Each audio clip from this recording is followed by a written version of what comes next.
of 1976. And let me see, is it recording? Yes. Okay, we will begin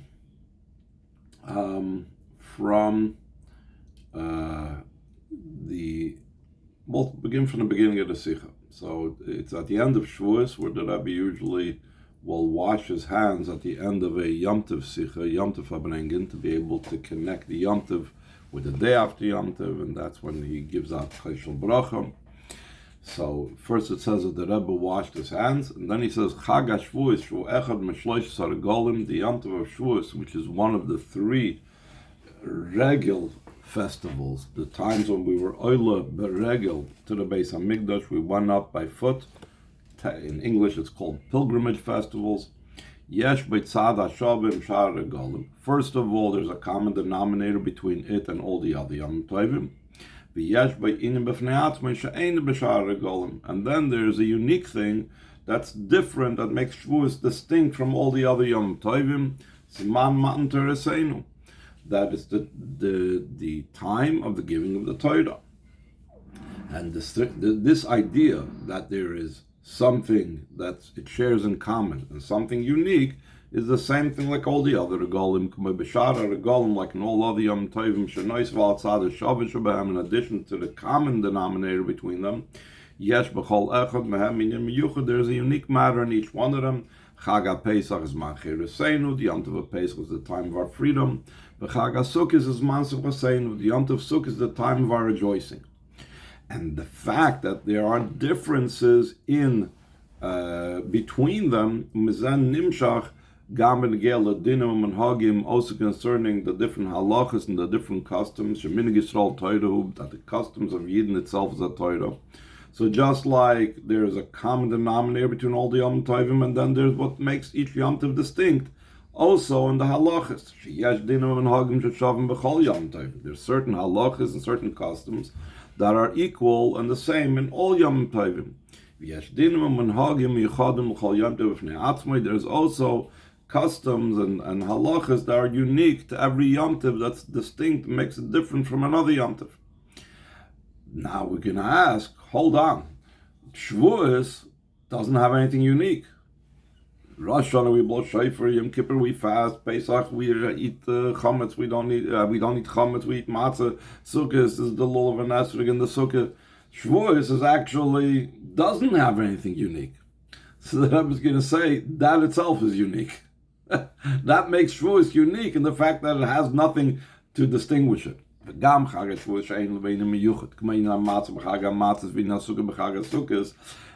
the Yom Tov of Shvuos that doesn't have anything unique, like matzah on Pesach and sukkah on Sukkos. Shalachein nikra atzeres. That is the reason why one of the names for Shvuos, in addition to Shvuos, is atzeres. What is the meaning of the word atzeres? If you've been in Eretz Yisrael, you've seen stop signs are called atzoyer. Atzeres means stop. The only thing that there is to be found on Shvuos that expresses its Yom Tov thing is that it stops from doing malacha. It's a time when you don't do work. So this very thing, this very negation, that it doesn't have any specific and unique halachas. That's what makes Shvuos unique.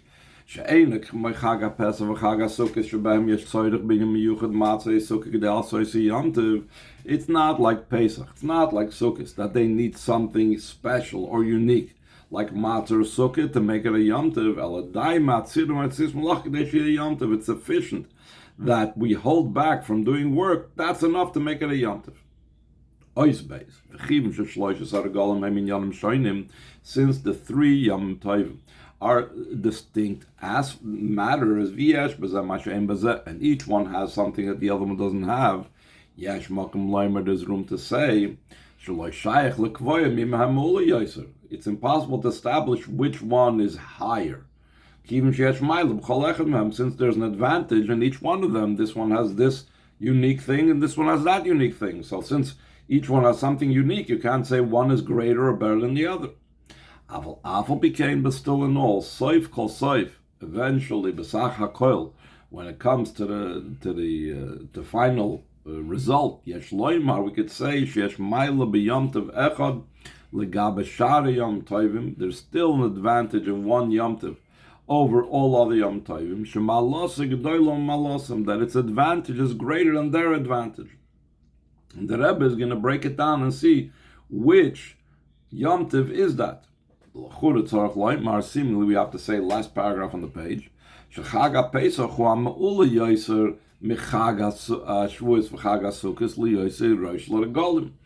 have to say that the Yom Tov of Pesach is greater than the Yom Tov of Shvuos and the Yom Tov of Sukkot, being that he's the first. He's the head of all the Yom Tovim. So if he's the head, if he's the beginning, so then he's greater than all of them, seemingly. Let's skip the parentheses to the second paragraph on the next page. Also, Pesach, not only being the first, it's greater than the other two, but also it has a specific advantage over Shvuos specifically. That the Yom Tov of Shvuos doesn't have its own distinct set time. When it comes to Pesach, Pesach has a date, a calendar date. It's the 15th of Nisan.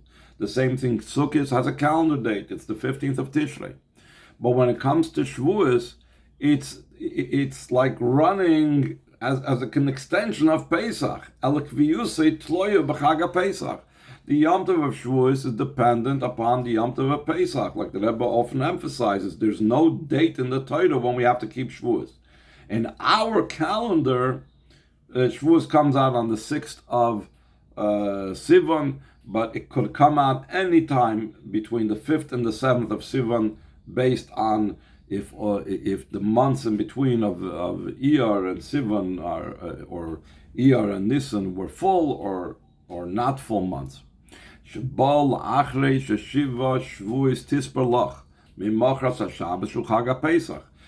Tov of Shvuos will always come after the completion of counting 7 weeks for you. On the morrow of Shabbos, the Shabbos in the meaning of that pasuk is on the morrow, the first day of Pesach. So we see how connected Shvuos is to Pesach. So therefore, seemingly, it's of a lesser importance than Pesach. Even more so do we see the dependence of Shvuos on Pesach.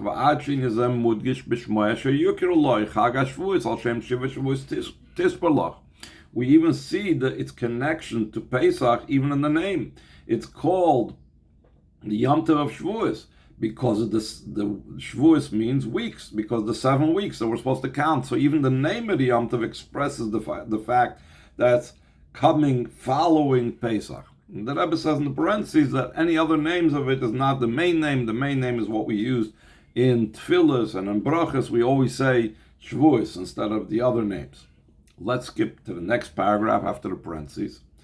So even though one might think that based on this, Pesach must be the highest and Shvuos is only, running in second place. So the Rebbe says, on the other hand, there's a unique quality in the Yom Tov of Shvuos over all other Yom Tovim. Like it's brought down the Gemara, all concede and accept that in Atzeres, when it comes to Shvuos, we also need lachem, it should be to you. There's a discussion and a dispute in the Gemara if a person wants to devote the entire day to Torah and davening without really spending time on Yom Tov meals and things like that. So there's a discussion in the Gemara, and there's different opinions about other Yom Tovim if he may do so. But when it comes to Shvuos, everybody accepts that a person must devote at least part of the day to yourselves, meaning for your needs. Because it doesn't say only LaHashem, like it says by other Yom Tovim, it says it will be a Yom Tov LaHashem. It also says, by Shvuos, it says, Atzeres Tia Lachem, that the Yom Tov of Shvuos should be for you. It's not just a Yom Tov for God and for godly things, davening and learning, but it's a Yom Tov for you, your own physical body. As opposed to other Yom Tovim, Yeshita, there's a view in the Gemara, there's an opinion, Sheyachali is kulil Hashem, that it could be entirely for Hashem. And in the parentheses, the Rebbe says that even though the halacha is that all Yom Tovim he has to also do lachem, but the fact that everybody admits so by Shvuos, that's an indication that by Shvuos is the main idea of lachem, that it has to be for you. So that is a unique aspect that Shvuos has over all other Yom Tovim, that by Shvuos everybody admits it has to be lachem. Skip over the parentheses to the next paragraph.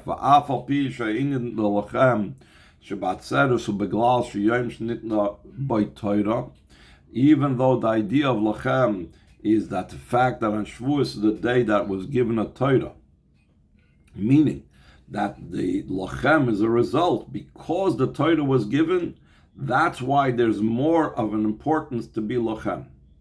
Hainu shezel mitzad inyone aproti shal Yom Tov, the fact that Shvuos, it's lachem, it's because of the specific matter and of this Yom Tov. Harei inyan zeh shemizbata bekach sheyismach boy b'maychel mishta, the fact that the Yom Tov expresses itself in this lachem, the lachem meaning that a person is obligated to rejoice on Shavuos with food and drink.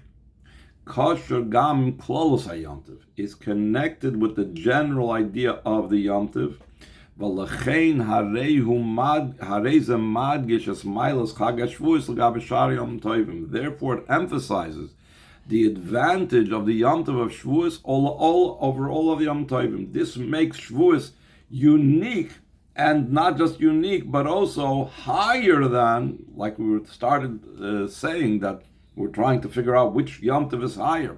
The fact that Shvuos, it's a given that we need to celebrate in a way of lachem, more so than any other Yom Tov, shows how Shvuos has a greater advantage than all the Yom Tov.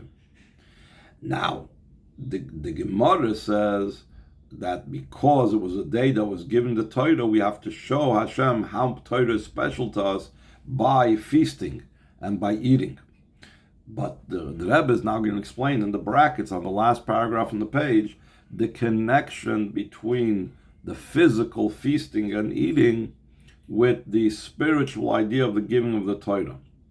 One could ask, seemingly, that when it comes to, let's say, Yom Tov of Pesach, we were redeemed from slavery, and even Sukkot, we're celebrating Hashem taking care of us in the Midbar. So these are a lot of physical events. So we mark it with physical celebration. But here we're saying specifically Shvuos is about a physical celebration. Lachem. Why? Because the giving of the Torah is seemingly a spiritual event. If we're dealing with a spiritual event, why is it really so important to mark it with lachem, with physical things like eating and drinking? So the Rebbe explains the inner meaning according to Chassidus,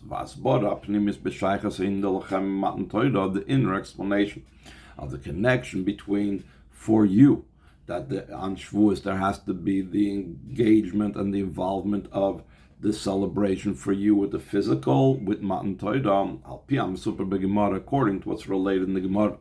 When Moshe rose up upon high, the angel said before Hashem, Master of the universe, the precious treasure that's hidden by you, you want to give it to flesh and blood, place your glory upon the heavens. Skip the parentheses. Moshe Rabbeinu heishiv lahem, and Moshe Rabbeinu responded to the Malachim, L'Mitzrayim yeradetem. Did you descend to Mitzrayim? The Aser Dibra says, I took you out of Mitzrayim. Maso maten yesh b'neichem. Is there business dealings between you? So therefore, how can you say about not swearing falsely if there's no business that a person would have to swear falsely about? Ava eim yesh lechem. Do you have father and mother. So how could there be a mitzvah of kivud av v'em? Kichol prote ha'inyanim shenimnu besugya shebehem mudgish. Like all the details matters that's over there enumerated in that part of the Gemara, that over there it's emphasized that the Torah was given specifically down here below. The Torah is not in heaven. Move on from this, it's understood. What's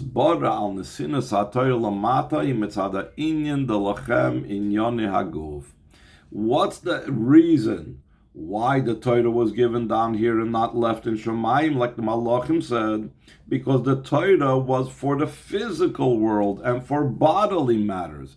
Therefore, we have to celebrate it with our physical body, with eating and drinking and so on. Second paragraph. V'nois of lazeh, gam mailas chag Pesach. Also the advantage of the Yom Tov of Pesach, Rosh L'Regolim, which is called the head of the Yom Tovim. V'chein mailas chag Sukkos, yesh ba Simcha Yisera. That and also the advantage of the Yom Tov of Sukkos, it has greater joy than Pesach or Shvuos. Though according to halacha, there's nothing different that we are obligated to do, let's say on Sukkot, than we're supposed to do on Pesach and Shvuos. Yet, according to Jewish custom, we find yesh b'chag Sukkot Simcha Yisera, on the Yom Tov of Sukkot, there's a greater joy.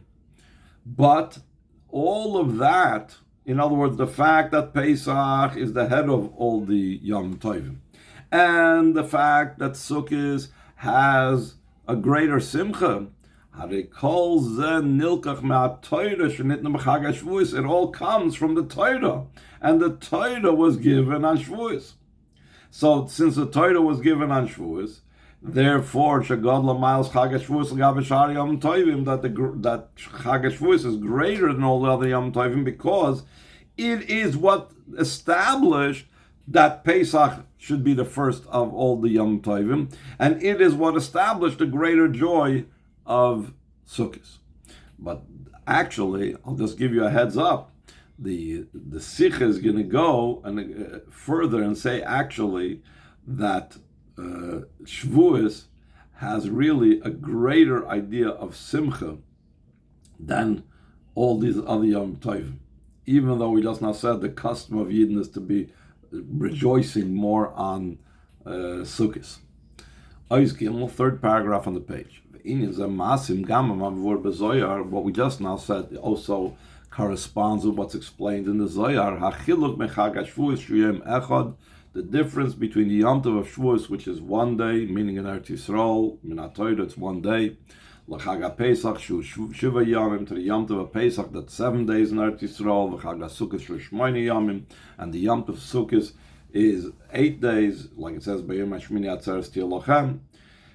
So you might think less days is less importance. So you're saying no. It's not because the Yom Tov of Shvuos is somehow less than all the other Yom Tovim. It's just the opposite. It is the core. It's the essence. Ela adra, but just the opposite. Mitzad Mailas Chag HaShvuos Shulamayla Meschaltos, because the advantage of the Yom Tov of Shvuos, it's that core essential thing that's beyond being divisible. In time itself, it's beyond division. Therefore, it's only 1 day. Now, the Rebbe always likes to associate that things that have to do with time are reflected in place, and place is reflected in time, because time and place are the two natural makeups of our world, and they are interconnected, the Rebbe says. So the Rebbe says in the fourth paragraph, just like in the idea of time, that it's all the essence in its core state that's beyond the vision, just 1 day. So too it's concerning place. That the Torah was given in the wilderness. The wilderness is also something that's beyond the vision. Within place itself, Hareza lamayla mischalkas demokim. A wilderness doesn't have divisions. It's all, a desert is all just plain, nothing different. As there are divisions in a settled, inhabited place, if it's people are inhabiting it, or Yishuv Ishalaylam, or it's the inhabitation of the world in general. There's cities, there's towns, there's fields, etc., etc. The wilderness is just a wilderness, which shows on that same point beyond division. Masim gam mavur medrash also corresponds what's explained in the medrash. Torah nitna b'midbar shumakim hefker. The Torah was given in the wilderness, that it's a free for all. There's no one owns the desert. Lahoirish Torah hefker l'chol haaretz l'kabel, to indicate that the Torah is free to whoever wants to accept it, whoever wants to delve into it. Just like a wilderness, a desert is not the domain and the possession of one specific person. It doesn't even fit into the category of any type of domain. It's not considered a private domain, it's not considered a public domain, it's beyond being a domain. Let's skip the brackets to the last paragraph. Like it was spoken about in the prior Shabbos Farbrengen to this one, about the words that the Rambam skipped the parentheses. The Jewish people were given 3 crowns: Keser Torah, the crown of Torah; the Keser Kahuna, the crown of the Kahuna; the Keser Malchus, and the Keser of the crown of kingship. Keser Kahuna Zacha by Aaron, the crown of the priesthood. Aaron merited it for himself and for his children. Keser Malchus Zacha by David, the crown of the kingship that David and his offspring merited. And Keser Torah Munach va'omed muchan l'kol Yisrael. The crown of Torah is something ready. It's set and ready and standing for all Yidden. Kol mishiyir tziyavav yitul, whoever wants can come and take the crown of Torah.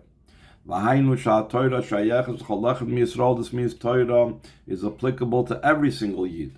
And it belongs to every single Yid. U'biyicholtei liskis ba ad la'oifen shenasis legamri shaloi, and he's capable to merit it to such a degree it becomes totally his.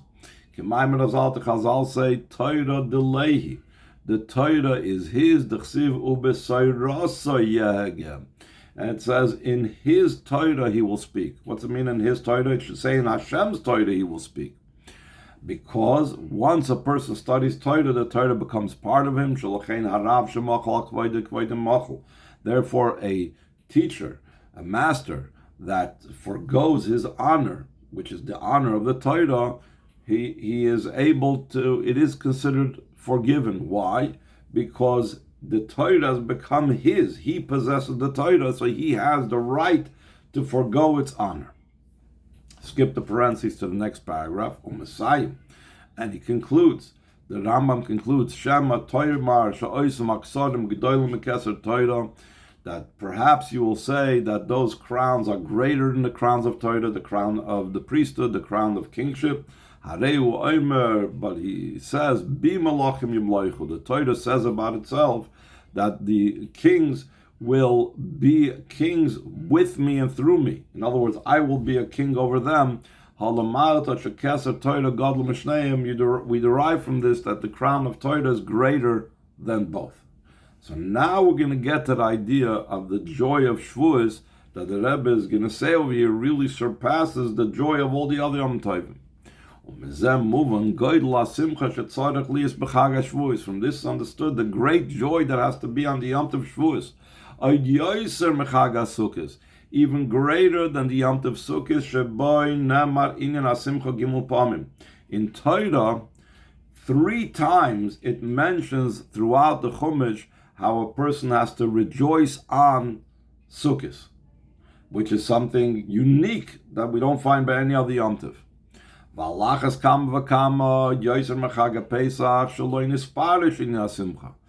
much more so does the joy of Simcha have to be greater than Pesach, that there's no explicit mention in the Torah about the Simcha that we have to have on Pesach. How come? Why does the Simcha have to be greater even than all those other Yom Tovim, even the Sukkahs? Because by knowing that he is being given the Torah, that the Torah is the wisdom and the will of Hashem. To such a degree it is that the Torah is concealed from the eyes of all living beings. And the Torah, the Torah says that I am by him, by Hashem, a plaything, a toy, a pleasurable item. And despite the fact that it's Hashem's private thing, his treasure, his toy, his thing that's concealed from all eyes, the Torah zu noisim liyudim kadlamata, and this Torah that's higher than everything, we give to a Jew down here below. Kediyuk al-lashon, like the exact expression, matan, nasis Torah seinu. It's the giving of our Torah. In other words, the Torah is being given to us in such a way that it becomes Torah seinu, our Torah, uba'oifen de lachem, in such a way that the Torah becomes yours. Kanal Siv Beis, like we learned before in the second ois. Therefore, we need to hold the Torah precious. What is the preciousness that we have to keep of Torah? Not to chashom, lock it away. Not by placing it in a protected area. How do we keep the Torah precious? Through using it and studying it.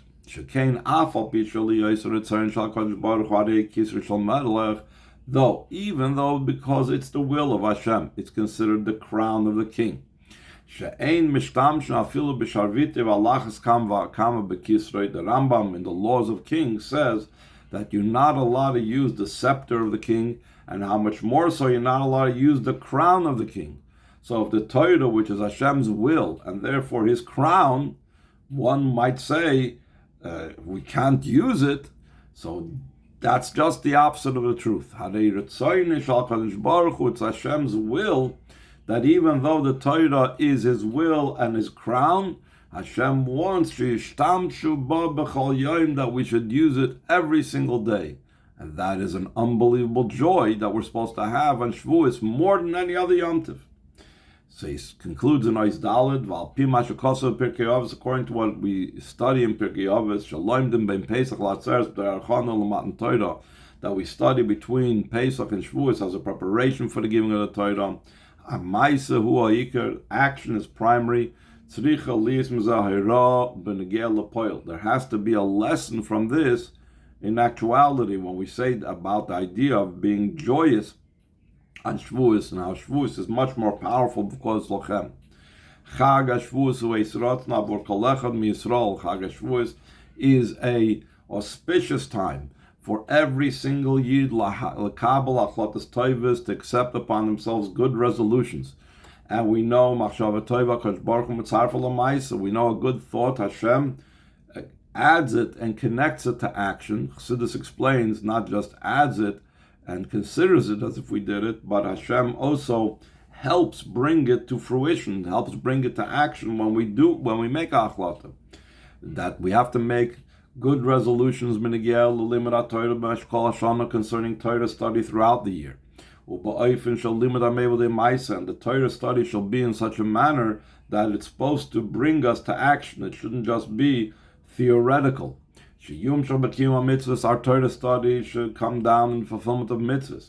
And not just the mitzvahs should the Torah study impact, that the Torah study should impact even that in all your ways, all the ways of that you're doing in worldly matters, eating, drinking, working, sleeping, all these things should be impacted and influenced by the Torah that you're studying. Through that becomes a year of Torah that's completely a year of Torah, and it's perfectly a world of Torah, a year of Torah. Oira, through this becomes a year of light, as we know that Torah is Torah Oir, so Torah brings light into everything, and from Oira becomes Shnas Bracha, becomes a year of Bracha, of blessing, Va'ad l'chol brachas hamnuya beparsha, la'achrej b'choyse telechus tio amel Torah, that so to all the brachas that are enumerated in last week's parsha, after it says b'choyse telechu, that Rashi explains what does it mean b'choyse telechu, that you should be toiling in Torah, and enumerates a whole bunch of brachas. All of them are resulting from making the year a year of Torah. Until I will lead you upright. Bebias Mashiach Tzidkenu B'Karav Mamish, in the coming of Mashiach Tzidkenu soon Mamish.